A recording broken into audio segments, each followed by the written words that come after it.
বিভান আহমেদ, 3 ভাই বোনের ছোট। শ্যামবর্ণে 6 ফুট উচ্চতার ছেলেটির মুখে যেন এক মায়া কাজ করে। অদ্রিকে যখন বিভান রমনা পার্কে সবার সামনে হাঁটু গেড়ে বসিয়ে একগুচ্ছ কাঠগোলাপ নিয়ে প্রথম প্রেম নিবেদন করে, সেদিন অদ্রি পারেনি বিভানকে ফেরাতেই। বিভান অনেক ভালো ছাত্র, তার উপর বিভান এই পর্যন্ত কোনো মেয়ের সাথে সম্পর্কে যায়নি। অদ্রিকে তার প্রথম থেকেই ভালো লাগতো। অদ্রি ও অদ্রির বন্ধুরা যখন প্রায় বিকেলে ঢাকা ভার্সিটি শহীদুল্লাহ হলের সামনে দিয়ে আড্ডা দিতে দিতে যেত, তখন বিমান শুধু দেখত রোদের আলোক ছটায় এক হাস্যোজ্জ্বল তরুণী ব্যস্ত তার হাত দিয়ে নিজেকে রোদের থেকে আড়াল করতে। 1 বছর আস্তে আস্তে মনের সুপ্ত অনুভূতিকে এক প্রশান্ত ভালোবাসায় রূপ দিয়ে এরপর এক মাহেন্দ্রক্ষণ বেছে অদ্রিকে নিজের মনের কথা জানায়। এমন না যে অদ্রি বুঝতো না বিভানের চাহনি। অদ্রি তখন প্রায় সময় বন্ধুদের নিয়ে শহীদুল্লাহ হলের সামনে দিয়ে যেত শুধুমাত্র বিভানকে দেখতে। কারণ বিভান প্রায় বিকেলে শহীদুল্লাহ হলের পুকুর পাড়ে বন্ধুদের সাথে বসে থাকতো।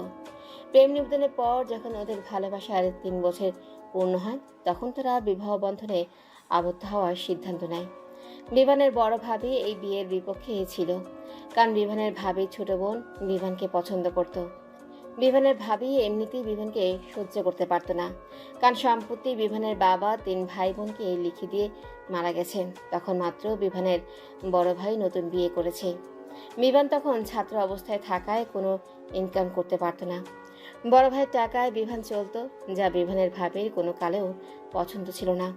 এরপর যখন বিভান বিসিএস পরীক্ষাতে উত্তীর্ণ হয়, তখন বড় ভাবির ছোট বোন বিভানকে বিয়ে করার জন্য পাগল প্রায় হয়ে যায়। সারাদিন বোনের বাড়ি এসে পড়ে থাকতো বিভানের ভাবির ছোট বোন শিমু। বিভানের ভাবিও তার ছোট বোন উঠে পড়ে লাগে বিভানের মাকে বোঝাতে যে বিভানের জন্য শিমুর থেকে ভালো মেয়ে আর পাওয়া যাবে না। কিন্তু এত কিছু করেও বিভানের মাকে তারা 2 বোন টলাতে পারেনি। বিভানের মা জানে তার বড় ছেলের বউ কেমন, তাই ছোট ছেলের জন্য সেই পরিবার থেকে মেয়ে আনতে চায়নি। তাছাড়া বিভান নিজেও শিমুকে পছন্দ করে না। শিমু অনেকটাই গায়ে পড়া স্বভাবের মেয়ে। শিমু তখন পর্যন্ত অনেকগুলো প্রেম করেছে টাকাওয়ালা বড়লোকের ছেলেদের সাথে। রুমালের মতো বয়ফ্রেন্ড পাল্টায় শিমু। শিমু দেখতে ফর্সা ও সুশ্রী হওয়ায় যেন তার অহংকার আকাশচুম্বী। বিভান বড় ভাবির কথা অগ্রাহ্য করে অদ্রিকে মায়ের অনুমতিতে নিজের বউ করে বাড়িতে নিয়ে তোলে। অদ্রির সাথে বিভানের বিয়ে হবার ঠিক 3 দিনের মাথায় বড় ভাবি রিমু নিজের ছেলেকে নিয়ে তার বাপের বাড়ি চলে যায়। 1 মাস হয়ে যায়, তাও যখন বাড়ির বড় বউ বাড়ি ফেরে না, তখন বিভানের মা চিন্তায় পড়ে যায়। বিভানের মা বড় ছেলেকে এই বিষয়ে জিজ্ঞাসা করলে বড় ছেলে অতি সন্তর্পণে তা এড়িয়ে যায়। পরে একদিন শাশুড়ি নিজে যায় বড় ছেলের বউকে ফিরিয়ে আনতে, কিন্তু বড় ছেলের বউ সেদিন শাশুড়িকে ফিরিয়ে দেয় একসাথে থাকবে না বলে। তবে আরও 15 দিন পর স্বামীর কথায় শ্বশুরবাড়ি ফিরে আসে রিমু, মুখের ভাবসাব কালো করে। অদ্রি নিজের রুমে বসে একটা সংসার ভেঙে যাওয়া দেখে।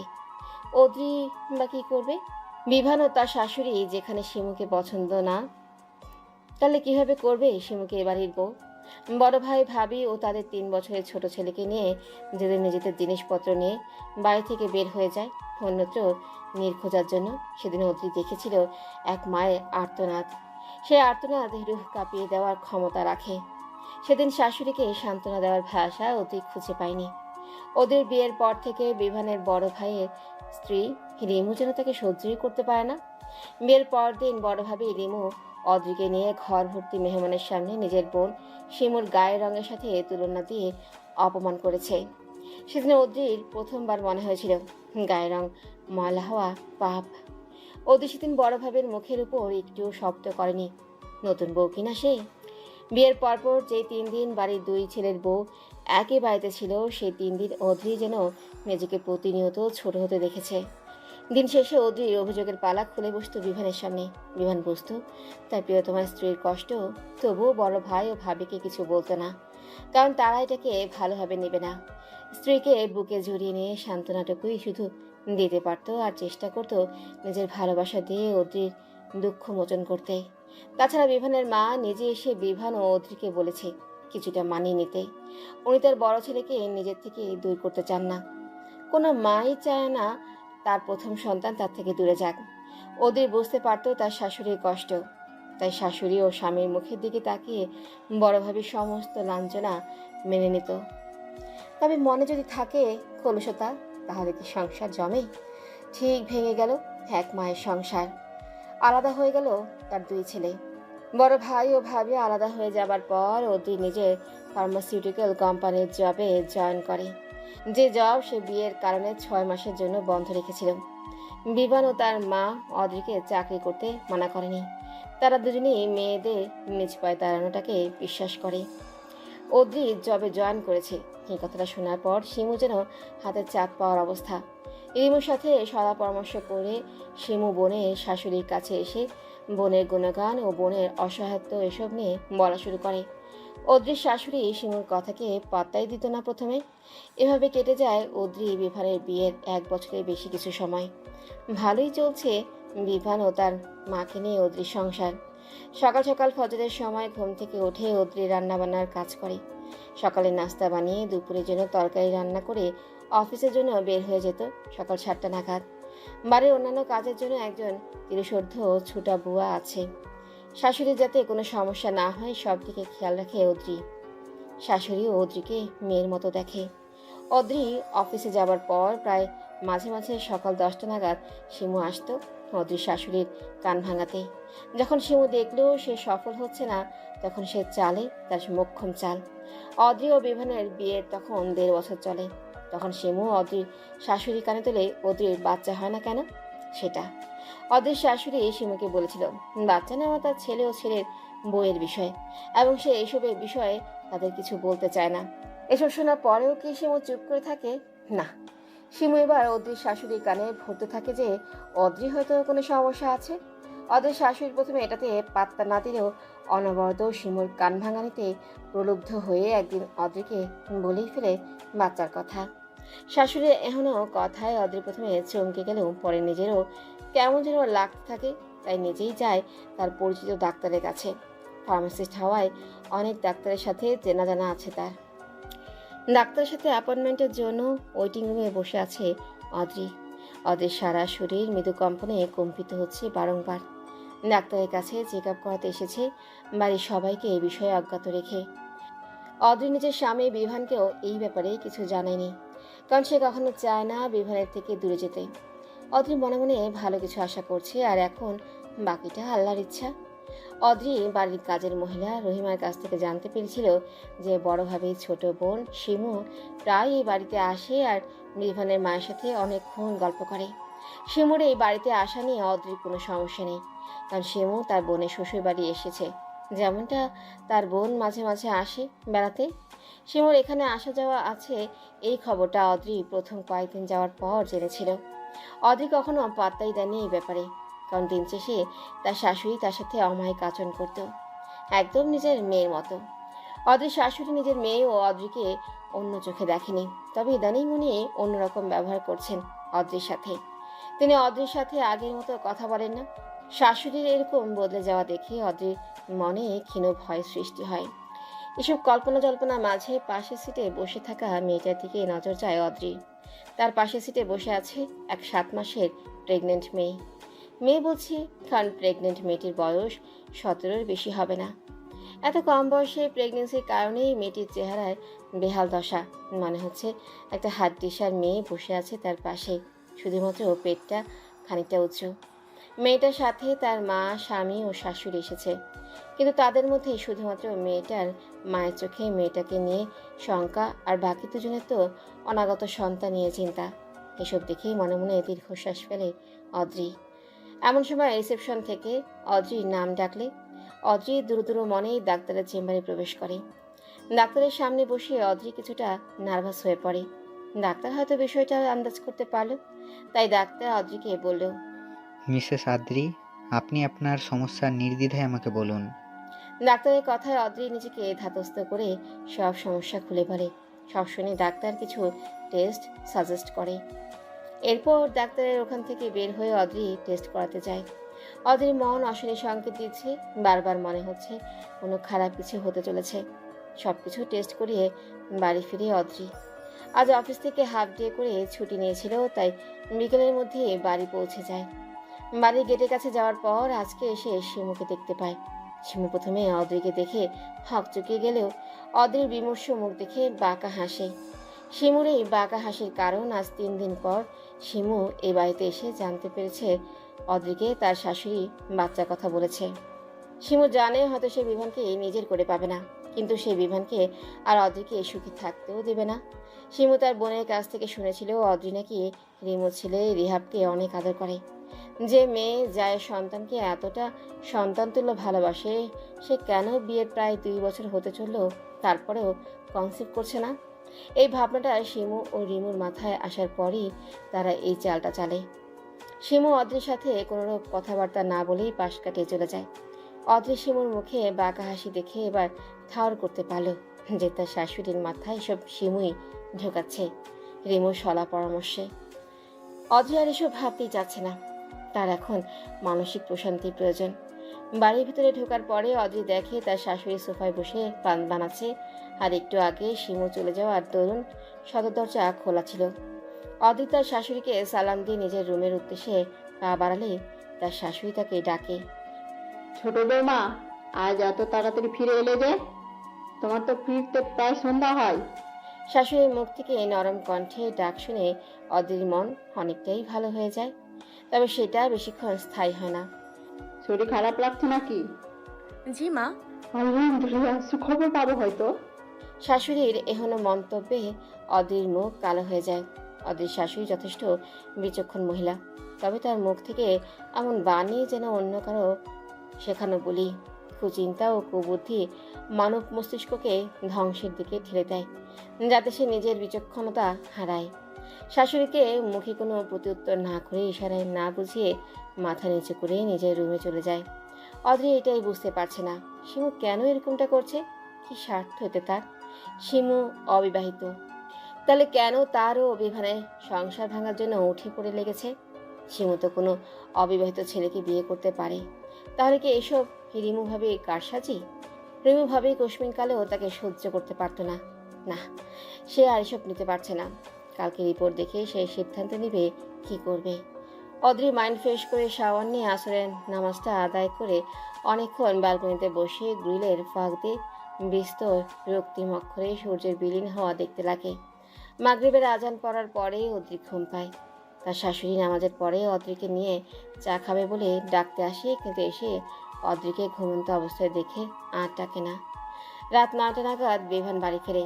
মায়ের সাথে ড্রয়িং রুমেই দেখা হয়ে যায়, তবে প্রতিদিনকার মতো অদ্রিকে দেখতে পায় না। নিজেদের রুমে যেয়ে অদ্রিকে এলোমেলো হয়ে ঘুমোতে দেখে ঠোঁটে ফুটে ওঠে সূক্ষ্ম হাসি। মেয়েটিকে এলোমেলো অবস্থায় তার কাছে বেশ লাগে। ওয়াশরুম থেকে ফ্রেশ হয়ে অদ্রিকে আলতো করে ডাক দেয়। বিভানের আদর মিশ্রিত ডাকে চোখ পেট করে খোলে, এরপর উঠে বসে বলে, কখন এলে? সরি, আমি ঘুমিয়েছিলাম। অদ্রির কথায় বিভান আলতো হাসে। মেয়েটা খুব সরল, তার সরলতার কারণেই মা ও বউয়ের মাঝে সে সম্প্রীতি বজায় রাখতে পারে। বিভান আশ্বস্ত ভঙ্গিতে বলে, তুমি সেই সকালে রান্নাবান্না করে অফিসে যাও, এরপর অফিসে সারাক্ষণ প্রোডাকশন ম্যানুফ্যাকচারের কাজগুলো সূক্ষ্মভাবে পর্যবেক্ষণ করো, যাতে বিন্দু পরিমাণেও ভুল না হয়। একটু ভুল হাজার হাজার মানুষের প্রাণ সংশয়ের কারণ হয়ে দাঁড়াবে। তারপর বাড়ি ফিরে রাতের জন্য হালকা কিছু রান্না করো। আর আজ একদিন একটু ঘুমানোতে তোমাকে সরি ফিল করতে হবে না, অদ্রি পাখি। অদ্রির মনে যেন শীতল হাওয়া বয়ে যায়। বিভান সবসময় কেয়ারিং। সেদিন রাতে ওরা 3জন প্রতিদিনকার মতো একসাথে খাবার খেয়ে ঘুমিয়ে পড়ে। পরদিন সকালে আবার সেই প্রতিদিনকার মতো ব্যস্ত রুটিন। অদ্রির কোম্পানি কিছু নিউ ড্রাগ নিয়ে কাজ করছে। নিউ ড্রাগটা জার্মানিতে ইনভেন্ট হয়েছে। অনেক এক্সপেন্সিভ এই ড্রাগের ফর্মুলা। এই ড্রাগটা নিয়ে কাজ করার জন্য কিছু রিসার্চার ও প্রোডাকশন অফিসার লাগবে। ড্রাগটা যেহেতু এক্সপেন্সিভ, তাই প্রোডাকশন অফিসাররা এগিয়ে আসতে ভয় পাচ্ছেন। বেলা 11টায় অদ্রির অফিসের ঠিকানায় হসপিটাল থেকে পার্সেল আসে। পিয়ন এসে যখন পার্সেলটা দিয়ে যায়, তখন অদ্রির হৃৎপিণ্ডের গতি যেন কয়েক গুণ বেড়ে গিয়েছে। কাঁপা কাঁপা হাতে পার্সেলটার ভেতর থেকে কালকের টেস্টের রিপোর্ট খোলার পর অদ্রির পুরো দুনিয়া যেন টলে উঠল। চোখে সব কিছু পুরো ডুবন্ত প্রায় লাগছে। রিপোর্টে লেখা, অদ্রির জরায়ুতে বাম ফ্যালোপিয়ান টিউবে সিস্ট আছে, তাই বেবি কনসিভ হচ্ছে না। তবে সঠিক চিকিৎসা নিলে সুস্থ হওয়া সম্ভব। এতটুকুন পড়ার পর রিপোর্টটা অদ্রির হাত থেকে নিচে পড়ে যায়। নিজেকে ভারসাম্যহীন লাগছে অদ্রির। অদ্রি ভাবছে এই কথাটা যদি তার শাশুড়ি জানতে পারে তাহলে কি হবে। তাকে তো শিমু অনেকটাই পরিবর্তন করে ফেলেছে কান ভাঙানি দিয়ে। অদ্রি নিজের মনকে এবার শক্ত করে কিছু একটা ভাবে। যে কোনো উপায় যা কিছু করে বিভান যে তার ভালোবাসা, তার স্বামীকে একান্ত নিজের কাছে রাখার জন্য কিছু একটা ভেবে এরপর অফিসের নিউ ড্রাগটার জন্য বসের কাছে যেয়ে বলে, স্যার, আমি নিউ ড্রাগটা নিয়ে কাজ করতে ইচ্ছুক। Are you sure Adri? এটা অনেক রিস্কি প্রজেক্ট। তোমার থেকে ওপরের পোস্টের সিনিয়র প্রোডাকশন অফিসার যেখানে এই ড্রাগস নিয়ে কাজ করতে আগ্রহী না, সেখানে তুমি কেন এত আগ্রহ দেখাচ্ছ?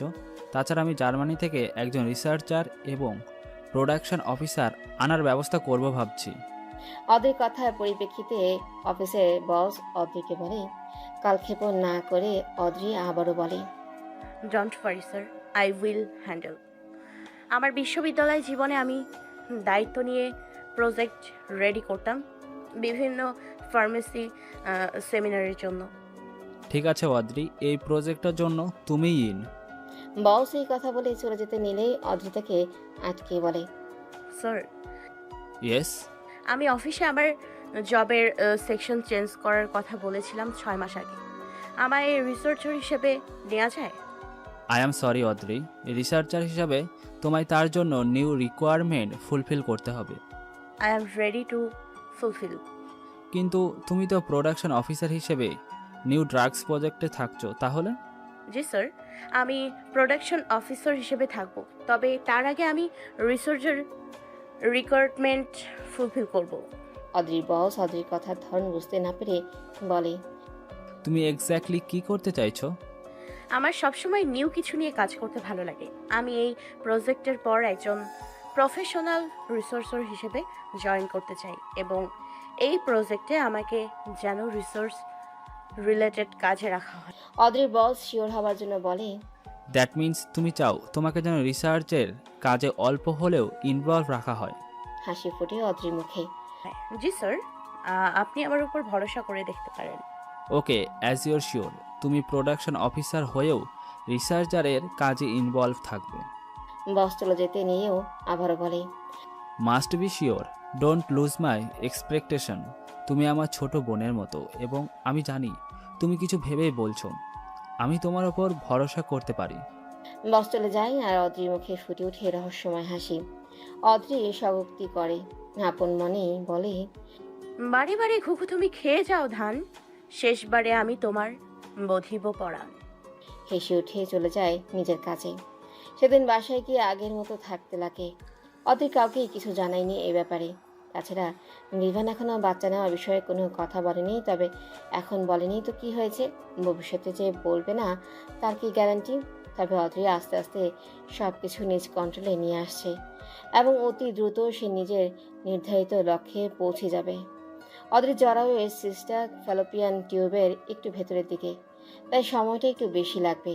তবে হতাশ হবার কিছু নেই, এই বিষয়টা অদ্রি নিজেও জানে। ডাক্তারের পরামর্শ মোতাবেক সে মেডিকেশন নিচ্ছে এবং বিয়ের পর যে কিছুটা ওজন বেড়ে গিয়েছিল সেটাকে কমানোর চেষ্টায় আছে। এদিকে শিমু কিছুদিন পর পর আসে আর বিভানের মায়ের কানে এ কথা সে কথা তোলে। বিভানের মা মাঝে মাঝে বিরক্ত হয়ে অদ্রিকে কথা শোনায়। অদ্রি বুঝতে পারছে যে শিমু তার স্নেহময়ী শাশুড়ি মনে তার জন্য তিক্ততা ও বিষ ভরে দিচ্ছে। এত সব জানার পরেও অদ্রি চুপ করে আছে, কারণ সে সঠিক সময়ের অপেক্ষায় অপেক্ষমান। অদ্রি কোনো কাঁচা কাজ করে না। ফার্মেসি নিয়ে তার পড়াশোনার মূল উদ্দেশ্য ছিল সায়েন্টিস্ট হওয়া। অদ্রি সায়েন্টিস্ট হয়ে এমন কিছু নিয়ে রিসার্চ করতে চায় যা তাকে সাফল্যের দ্বারপ্রান্তে নিয়ে যাবে। হসপিটাল থেকে রিপোর্ট পাওয়ার 3 মাস অতিক্রম করে ফেলেছে। এখন অদ্রি ও বিভানের বিয়ে 2 বছর 2 মাস চলে। অদ্রি নিউ প্রজেক্টের কাজ খুব মনোযোগ দিয়ে করে। কোনো রকম ভুল সে করতে নারাজ। এই নিউ ড্রাগটাই নির্ধারণ করবে অদ্রির পরিকল্পনার বাস্তবায়ন। ইদানিং শাশুড়ির বাচ্চা নিয়ে কথাবার্তা যেন বেরিয়ে চলেছে। অদ্রি জানে এটা স্বাভাবিক, সব সংসারে শাশুড়ি বাচ্চার জন্য বলতে থাকে বিয়ের কিছু সময় পর থেকে। সেদিক দিয়ে অদ্রির শাশুড়ি অনেকটাই সহনশীল। শিমু ও রিমোর কুচক্রের কারণে তার শাশুড়ি দিন দিন অসহনশীল হয়ে যাচ্ছে। যেই শাশুড়ি এতদিন অদ্রিকে মেয়ের মতো দেখত ও ভালোবাসত, আজ সেই শাশুড়ি তাকে ছেলের বউয়ের অন্যথায় কিছু ভাবতেই পারছে না। অদ্রি জানে রিমু ভাবির সম্পত্তির প্রতি লোভ বেশি। সম্পত্তির লোভের কারণে নিজের সেচে বেড়ানো বোনের সাথে দেবরের বিয়ে দিতে উঠে পড়ে লেগেছিল। শেষ পর্যন্ত সফল হয়নি, তবে বিয়ে দিতে সফল না হলেও এখন ঘর ভাঙার চেষ্টা চালিয়ে যাচ্ছে। আর বড় ভাই, সে তো বউ যা বলে সব সত্য মানে। এক কথায় তার বউ তাকেও তাদের একমাত্র ছেলে রিহাবকে ছেড়ে চলে যাবার ভয় দেখায়, যদি তার বিরুদ্ধে কিছু বলে তো। বড় ভাই জানেও না যে তার বউ এবং শালী মিলে কি ষড়যন্ত্র করছে। মা ও ছোট ভাইয়ের সাথে যোগাযোগ তো আছেই, এবং কোনো উৎসব মুখর পরিবেশে সে নিজের স্ত্রী এবং ছেলেকে নিয়ে মা, ছোট ভাই ও ছোট ভাইয়ের স্ত্রীর সাথে পালন করতে আসে। অদ্রি আইসোলেটেড ল্যাবে দাঁড়িয়ে কেমিক্যাল মিক্স করছে। 2 মাস হলো সে একই কোম্পানির রিসার্চ অ্যান্ড ডেভেলপমেন্ট বিভাগে জয়েন করেছে। তবে এই ড্রাগটার জন্য সে স্পেশালি হায়ার অথরিটি থেকে পারমিশন নিয়েছে, যাতে তাকে প্রোডাকশন অফিসার থেকে রিমুভ না করে। পারিশ্রমিক সে প্রোডাকশন অফিসারের মতোই নিবে, যতদিন না ড্রাগটা মার্কেটে আসছে। কেমিক্যাল মিক্স করার সময় অদ্রি এক দৃষ্টিতে তাকিয়ে আছে কেমিক্যালের যে রিয়েকশন হচ্ছে সেটার দিকে। অদ্রির চাহনি খুব শান্ত, যাকে বলে হিমশীতল দৃষ্টি। কিছু মানুষ ঠান্ডা মাথায় কাজ করে আর তারাই তাদের লক্ষ্যে বিনা বাধায় পৌঁছায়। সেরকম মানুষের কাতারে অদ্রি নিজেও পড়ে। শীতল মস্তিষ্কের মানুষেরা ভয়ঙ্কর হয়, কিন্তু বাহির থেকে তাদের দেখলে সাদামাটাই মনে হয়। এরা কোনো কাজ করে যদি স্বেচ্ছায় কোনো নেশা না ছাড়ে তাহলে তাদের ধরা যায় না। তারা তখনই ধরা পড়ে যখন তারা অনেক বড় প্রতারণার শিকার হয়। শীতল মস্তিষ্কের মানুষদেরকে লাইট ডিটেক্টর টেস্টের মাধ্যমেও ধরা যায় না, কারণ ওসব মানুষ নিজেদের মাথায় আগে থেকে সব কিছু গুছিয়ে রাখে। সাধারণ মানুষ যেমন মিথ্যা বলতে গেলে চোখে চোখ রাখতে পারে না, হাতের আঙ্গুলগুলো খুঁড়তে থাকে বা কোনো কাজ করতে থাকে শুধুমাত্র যাতে সত্য ধরা না পড়ে যায়, তার জন্য শীতল মস্তিষ্কের মানুষও এমন মাইন্ড ডাইভার্টের মতো কাজ করে মিথ্যা বলার সময়, তবে সেটা কাউকে বুঝতেই দেয় না। এরা অনেক সময় সাইকো বা পাগল হয়ে যায় আর নিজ থেকে আত্মসমর্পণ করে। এদের ওই রকম পরিণতির কারণ হয় অতিরিক্ত সিক্রেট নিজের মস্তিষ্কে জায়গা দেওয়ার কারণে। এবং হিউম্যান সাইকোলজি মোতাবেক এরা অনেক সময় অতিরিক্ত ক্রাইম করে নিজের কাছে শেষ পর্যন্ত নিজেকে শেষ করার পরিকল্পনা করে। অদ্রি টেস্ট টিউবে কেমিক্যালটা রহস্যময়ভাবে দেখছে। এই কেমিক্যালটা তার তুরুপের তাস হিসেবে কাজ করবে। It will decide her future and her love. হঠাৎ করে তুলি বাজানোর শব্দে ধ্যান ভাঙে অদ্রির। টেস্ট টিউবটা হাত থেকে রেখে দেয় সুরক্ষিত জায়গায়। অদ্রির কলিগ অদ্রিকে বলে, তো মিস অত্রি কি ভাবছেন হাতে টেস্ট টিউব নিয়া? আলতো রহস্যময় হাসে অদ্রি, তারপর জবাব দেয়, কিছু না জাবির ভাই। অদ্রির কলিগ সামান্য রসিকতার সুরে বলে, কিছু না বললেই হলো? আপনি যেভাবে তাকিয়েছিলেন দেখে মনে হচ্ছে নিউ ড্রাগটা কারো উপর অ্যাপ্লাই করার কথা ভাবছেন। জাবিরের কথায় একটু বিচলিত হলো না অদ্রি, বরং মুচকে এসে বলল, আপনি দেখি বুঝে গেলেন, আমিও ভাবছি কার উপর এটা অ্যাপ্লাই করা যায়। জাবিরের মুখ দেখে অদ্রির মনে হলো জাবির সামান্য ভয় পেয়ে গেছে। হাসলো অদ্রি, এরপর আবার নিজের কাছে মন দিল। জাবির স্বভাবত ভীতু, সে এই ড্রাগটা নিয়ে রিসার্চ করতে চায়নি, কারণ সে এখনও বিয়ে করেনি। ড্রাগটা যেহেতু পুরুষদের পুরুষত্ব কিছু নির্দিষ্ট সময়ের জন্য অকার্যকর করার জন্য। এই ড্রাগটা কোনো পুরুষের শরীরে ইনজেক্ট করলে বা কোনোভাবে শরীরে প্রবেশ করলে সেই পুরুষ এক নির্দিষ্ট সময়ের জন্য নিজের সিমেন্ট দ্বারা কোনো নারীকে প্রেগনেন্ট করতে পারবে না। জাবির বসকে সবার সামনে বলেছিল সে অন্য ড্রাগের প্রজেক্টে যেতে চায়, তবে বস রাজি হয়নি, কারণ জাবির একজন ভালো রিসার্চার। জাবির ভীতু কণ্ঠে অদ্রিকে প্রশ্ন করে, আর ইউ সিরিয়াস অত্রি? আপনি কি সত্যি সত্যি কারো উপর ড্রাগটা প্রয়োগ করার কথা ভাবছেন? অদ্রি এবার খিলখিল করে হেসে ফেলে। অদ্রির হাসি দেখে জাবিরের মুখটা পাংশুটে হয়ে গেছে, এটা অদ্রি খেয়াল করেছে। অদ্রির হাসি থামিয়ে ঠোঁট সামান্য কামড়িয়ে বলে, ইয়েস, আই এম সিরিয়াস। আমি এটা অবশ্যই কারোর উপর প্রয়োগ করব। জাবির তোতলানো স্বরে বলে, কার উপর? মুচকি এসে অদ্রি বলে, আমার হাজবেন্ডের উপর। জাবির বেগমের মতো মুখ বানিয়ে অদ্রির মুখপানে তাকিয়ে আছে। তারপর সে হড়বড়িয়ে বলে, কি বলছেন আপনি? আপনি আপনার হাজব্যান্ডের উপর এটা কেন প্রয়োগ করবেন? তাছাড়া আপনাদের তো এখনো বেবি হয়নি। আপনি জানেন তো যে এটা শরীরে প্রবেশ করানোর পর নির্দিষ্ট সময় কার্যকর থাকে এবং সেই নির্দিষ্ট সময় শেষ হওয়ার আগে অবশ্যই শরীরে এর অ্যান্টিডোট প্রবেশ করাতে হয়, না হলে সেই পুরুষ সারা জীবনের মতো তার সক্ষমতা হারাবে। জাবিরের প্রতিটা কথা অদ্রির মুখে হাসি ঝুলিয়ে রেখেই শুনেছে এবং সেই হাসি দেখেই যেন জাবিরের শরীর হিম হবার উপক্রম। অদ্রির কাছে অন্তত তাই মনে হলো। অদ্রি এবার ভাবল জাবিরের ভয় আর বাড়ানোর ঠিক হবে না, তাই সে কথা কাটাতে বলল, কুল ডাউন জাবির ভাই, আমি তো আপনার সাথে রসিকতা করছিলাম, আর আপনি কি না সিরিয়াসলি নিয়ে নিলেন? জাবির যেন হাঁপ ছেড়ে বাঁচে। তারপর তটস্থ করার মতো সুরে বলে, এরকম মজা করবেন না মিসেস অদ্রি। আপনার বলার ধরন দেখে আমি প্রচণ্ড ভয় পেয়ে গেছিলাম। অদ্রি ভাবলেশীন ভাবে বলে, আমি তো প্রথমে বলেছিলাম যে আমি কিছু ভাবছি না, কিন্তু আপনি তো কথাটাকে পেঁচালেন, তাই আমিও একটু পেঁচালাম আর কি। আমি কি করে জানবো যে আপনি এভাবে ভয়ঙ্কর মজা করবেন? জানলে কি আমি বলতাম? অদ্রির কথা বিপরীতে জাবির বলে। অদ্রি এবার ডোন্ট কেয়ার ভাব নিয়ে বলে, আমি আমার হাজবেন্ডকে মাত্রাতিরিক্ত ভালোবাসি এবং সে নিজেও আমাকে ভালোবাসে, তাহলে আমি কেন তাকে এই ড্রাগ ইনজেক্ট বা তার শরীরে প্রবেশ করাবো? আপনিও না জাবির ভাই, মজা করে বলা কথা বুঝেন না। অদ্রি আবার মুখে রহস্যময় হাসি টেনে বলে, জাবির ভাই, আপনি কি জানেন এই ড্রাগটার ইফেক্টে কিছু হলে তা মেডিকেল টেস্টের মাধ্যমে বোঝা যায় না, একদম প্রাকৃতিকভাবে হয়েছে মনে হয়। জাবির থামতে থাকে অদ্রির কথায়। জাবির আর কথা না বাড়িয়ে চলে যায় সেখান থেকে নিজের কাছে। অদ্রি মনে মনে বলে, আমি বাধ্য কাজটা করতে, নিজের মানুষকে নিজের কাছে রাখার জন্য। তাছাড়া এই ড্রাগটা আমি বিভানকে দিব এবং মেয়াদ শেষ হবার আগেই অ্যান্টিডট দিয়ে দিব। তাহলে শিমু ও রিমু ভাবির পরিকল্পনা বাস্তবায়ন হবে না। But I can't lose Bihan, you will be mine forever at any cost. এর পরের দিন অদ্রি ইচ্ছে করে অফিসে যায়নি, ছুটি নিয়েছে বসের থেকে। অদ্রিতের ছোটা বুয়া বলেছে শিমু সপ্তাহে 2 দিন আসে, সোমবার ও বৃহস্পতিবার। আজকে সোমবার, তাই অদ্রি দেখতে চায় শিমুর ব্যবহার। ঠিক বেলা 12টায় কলিং বেল বাজে আর অদ্রি বুয়া বা তার শাশুড়িকে দরজা খুলতে উঠতে না দিয়ে নিজে গিয়ে দরজা খুলে দেয়। অদ্রি দরজা হাসি মুখে খুলে, কিন্তু অপর পাশের মানুষটা হয়তো অদ্রিকে এ সময় আশা করেনি, তাই তার মুখশ্রী অন্ধকার হয়ে গেল। শিমু কি পরিকল্পনা নিয়ে এসেছিল তা আজকে অদ্রি কিছুতেই সফল হতে দেবে না। অদ্রি শিমুর সাথে গল্প জুড়ে দিয়ে বসেছে। অদ্রির শাশুড়ি সেও হাসি মুখে ওদের সাথে কথা বলছে, কিন্তু শিমু সে বারবার উসখুস করছে অদ্রির শাশুড়িকে একটু একা পাওয়ার জন্য।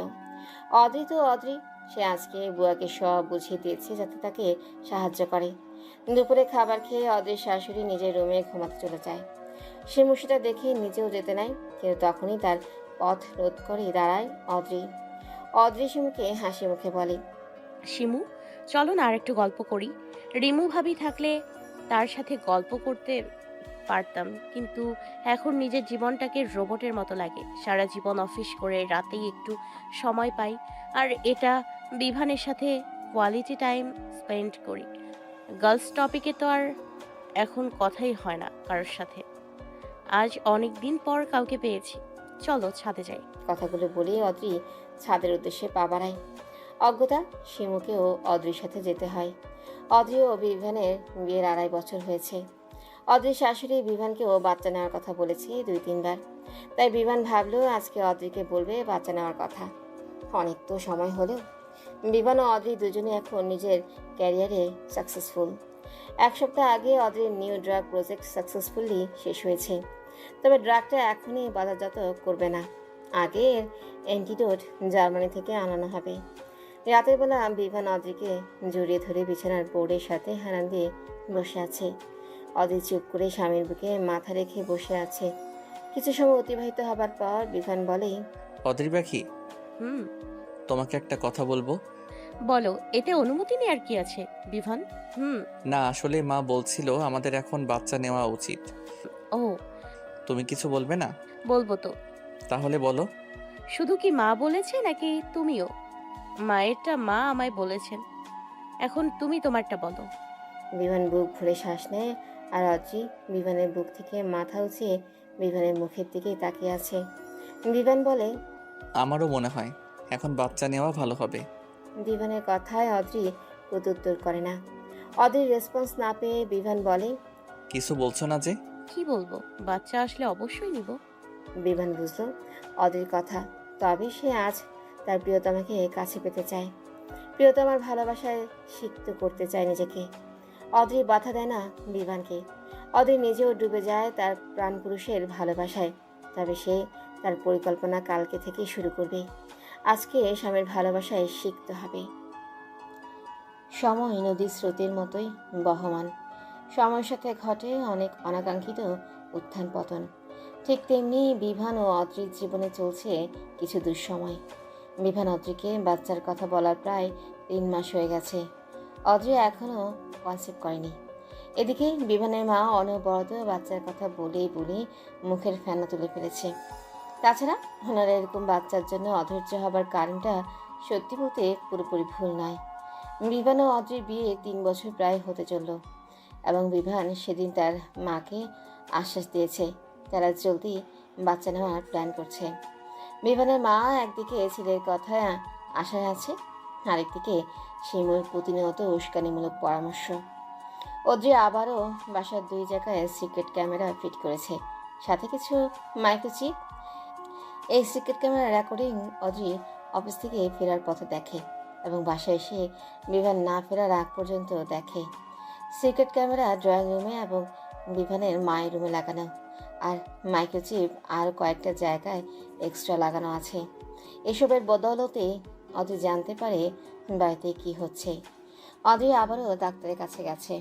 চেক আপ করে ডাক্তার বলল, মিসেস আদ্রি, আপনি কিছুটা রিকভার করেছেন, তবে অনেক স্লোভাবে। সিসটা ক্রমশ ছোট হচ্ছে। আল্লাহ চাইলে আর 3 মাস পর কনসিভ করতে পারবেন, যদি আপনারা কোনো প্রিকশন না নিন তবে। কিন্তু আমি বলবো, আপনারা যখন এত সময় অপেক্ষা করেছেন, তাহলে আরও কয়েক মাস অপেক্ষা করুন। জি ডক্টর, আমি অপেক্ষা করব। বাই দ্য ওয়ে, মিসেস আদ্রি, আপনি আগেরবারও একা এসেছেন এবং এবারও একা আসলেন। আপনার হাজব্যান্ড কোথায়? অদ্রি ডাক্তারের কথায় থম মেরে যায়। কি জবাব দেবে সে? সে তো বিভানকে জানায়নি এ ব্যাপারে কিছু। অদ্রির জবাব না পেয়ে ডাক্তার আবারও বলে, আপনার হাজব্যান্ডকে আমার এ বিষয়ে জানানো প্রয়োজন। হাজব্যান্ড বা বাড়ির কাউকে নেক্সট অ্যাপয়েন্টমেন্টে নিয়ে আসবেন। আমরা রোগীকে তার রোগ সম্পর্কিত অবগত করাতে চাই না, কারণ এতে রোগী অনেকটাই মানসিকভাবে ভেঙে পড়ে। জি ডক্টর, পরের বার থেকে কাউকে সাথে করে নিয়ে আসবো। ঠিক আছে, আর ঔষধগুলো ঠিক মতো খাবেন। অদ্রি ডাক্তারের চেম্বার থেকে বেরিয়ে আসে। অদ্রি নিজের মনে দীর্ঘশ্বাস লুকাতে ব্যস্ত, আর এদিকে কেউ একজন অদ্রিকে গাইনি বিভাগ থেকে বের হতে দেখে ফেলেছে। আর সেই মানুষটা ভাগ্য করে রিমু।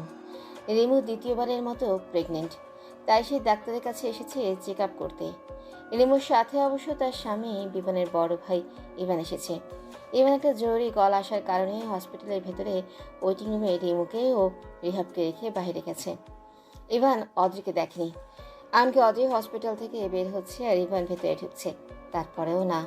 অদ্রি খেয়াল করেছে না ইভান।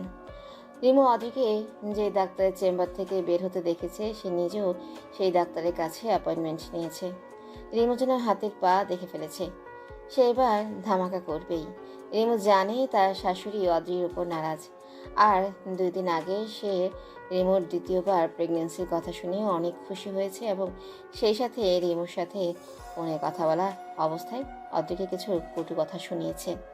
তাহলে এত বড় একটা সুযোগ তার হাতে এসেছে, সে কি সেটা ছেড়ে দেবে? অদ্রি বাড়িতে এসে ফ্রেশ হয়ে কিছুক্ষণ রেস্ট নেয়, তারপর রান্নাঘরে যায় দুপুরে খাবার বানাতে। অদ্রি আজকে অফিসে যায়নি, আসলে শরীর খারাপ, সাথে মন খারাপ, তাই আজ ছুটি নিয়েছে।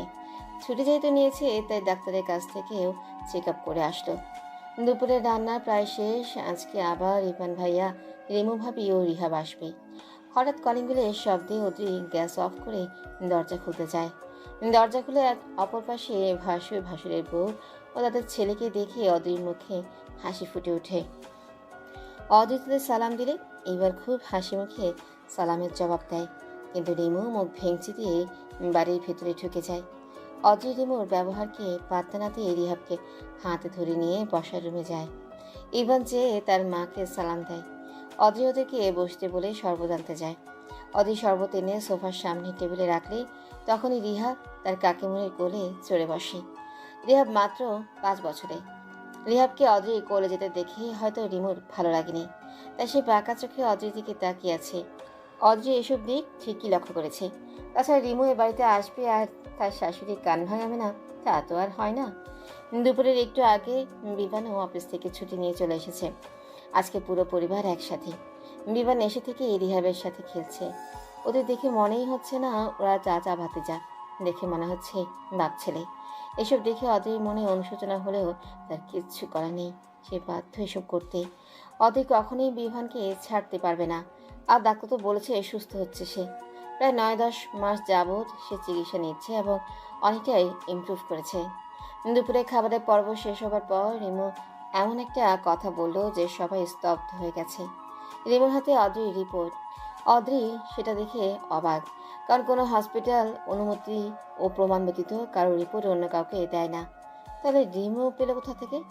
রিমু হয়তো অদ্রির হাবভাবে অবাক হওয়াটা বুঝতে পেরেছে, তাই রিমু বলে, আমি আজকে হসপিটালে যখন চেক আপ করাতে গেলাম তখন অদ্রিকে দেখলাম ডক্টরের চেম্বার থেকে বের হলো। আর তাই ডক্টর ও নার্সদের বাড়ির লোক বলার পরেও অনেকবার তাদের বলার পর আমাকে রিপোর্টটা দিল। আজকে যদি রিপোর্টটা হাতে না পেতাম তাহলে তো জানতেই পারতাম না যে অদ্রি মা হতে পারবে না। রিমুর কথায় বিভান নিষ্পলকভাবে অদ্রির দিকে তাকিয়ে আছে। বিভান জানে না আজকে কি ঘটতে চলেছে, তবে এটুকু বুঝতে পেরেছে আজকে তার বড়ভাবে কোনো ক্রমেই ক্ষান্ত হবে না। বড়ভাবে আজকে কোমর বেঁধে নেমেছে অদ্রিকে অপমান করে কষ্ট দিতে। তাছাড়া বিভানের মা সে তো তার ছোট ছেলের ঘরে নাতি নাতনি দেখার জন্য উদ্গ্রীব হয়ে আছে। মাকে কিভাবে বোঝাবে বিভান? সে তো নিজেকেই সামলাতে পারছে না। বিভান সেদিন অদ্রিকে বাচ্চা নেওয়ার কথা বলেছিল তার মায়ের কথায়, নাহলে অদ্রিকে এসে বাচ্চার কথা বলতো কি না তা সে জানে না। বিভান বাচ্চা নিতে চায় না, বিষয়টা এমন না। বিভান বাচ্চা নিতে চায়, তবে ভয় হয় 2 ধরনের। প্রথম ভয়, বিভান স্বচক্ষে দেখেছে তার বড় ভাবিকে। তার বড় ভাবি রিহাবের জন্মের পর থেকেই কেমন যেন বদলে যেতে শুরু করেছিল। বড় ভাবি রিমু রিহাবের জন্মের আগে মায়ের সাথে সাহায্য করত, মাকে অনেকটাই মেনে চলতো। তবে রিহাবের জন্মের পর থেকে যেন মাকে মানতেই চায় না, এমনকি বড় ভাইকেও সব সময় চুপ করিয়ে রাখে। সারা জীবন তার মা 3 ছেলে মেয়েকে আদর দিয়ে মানুষ করেছে, কখনো যেন কারোর সাথে অন্যায় না করে। কিন্তু সে নিজে কি পেল? শেষ বয়সে এসে বড় ছেলের বউয়ের অবহেলা। অদ্রি কখনো মায়ের মুখের উপর কিছু বলেনি, কারণ অদ্রিকে বিভান বিয়ের আগেই বলে দিয়েছে যেন তার মাকে তার বড় ভাবে যেমনটা ট্রিট করে সে যেন এরকমটা না করে। অদ্রি ওই সময়টা বলেছিল, তোমার মা মানে আমারও মা, আমি কেন তাকে অন্য চোখে দেখব? তাকে আমি আমার মায়ের মতোই ভালোবাসবো যদি সে আমাকে মেয়ে ভাবতে পারে। বিভান সেদিন হেসেছিল তৃপ্তির হাসি।